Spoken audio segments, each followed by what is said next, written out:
We do not invest in victims. We invest in survivors. And in ways both big and small, the narrative of the victim shapes the way we see women. You can't count what you don't see, and we don't invest in what's invisible to us. But this is the face of resilience. 6 years ago, I started writing about women entrepreneurs during and after conflict.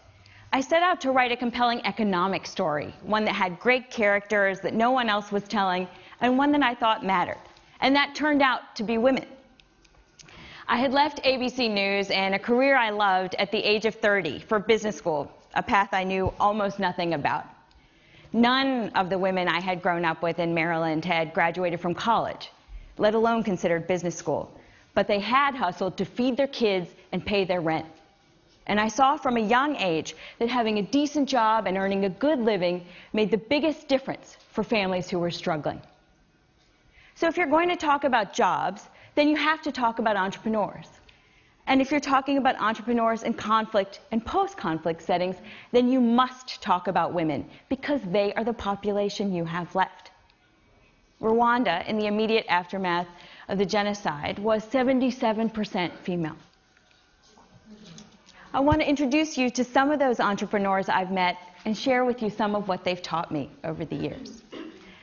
I went to Afghanistan in 2005 to work on a Financial Times piece, and there I met Kamala, a young woman who told me she had just turned down a job with the international community that would have paid her nearly $2,000 a month, an astronomical sum in that context.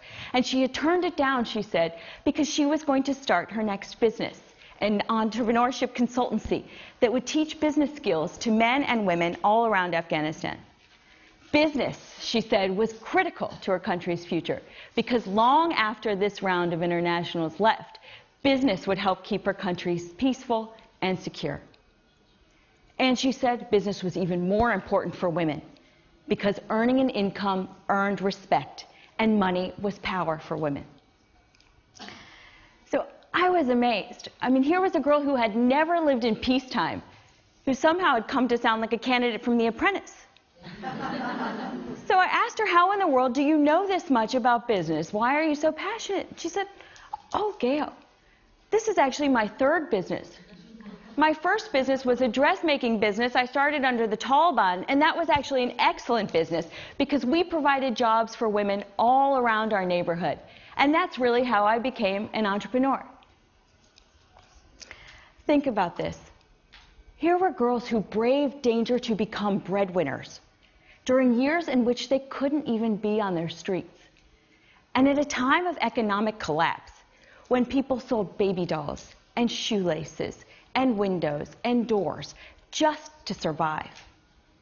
These girls made the difference between survival and starvation for so many. I couldn't leave the story, and I couldn't leave the topic either, because everywhere I went, I met more of these women who no one seemed to know about or even wish to. I went on to Bosnia, and early on in my interviews, I met with an IMF official who said, you know, Gayle, I don't think we actually have women in business in Bosnia, but there is a lady selling cheese nearby on the side of the road, so maybe you could interview her. So I went out reporting, and within a day I met Narcisa Kavasovic, who at that point was opening a new factory on the war's former front lines in Sarajevo. She had started her business squatting in an abandoned garage, sewing sheets and pillowcases she would take to markets all around the city so that she could support the 12 or 13 family members who were counting on her for survival. By the time we met, she had 20 employees, most of them women, who were sending their boys and their girls to school. And she was just the start. I met women running essential oils businesses, wineries, and even the country's largest advertising agency. So these stories together became a Herald Tribune business cover. And when the story posted, I ran to my computer to send it to the IMF official. And I said, just in case you're looking for entrepreneurs to feature at your next investment conference, here are a couple of women.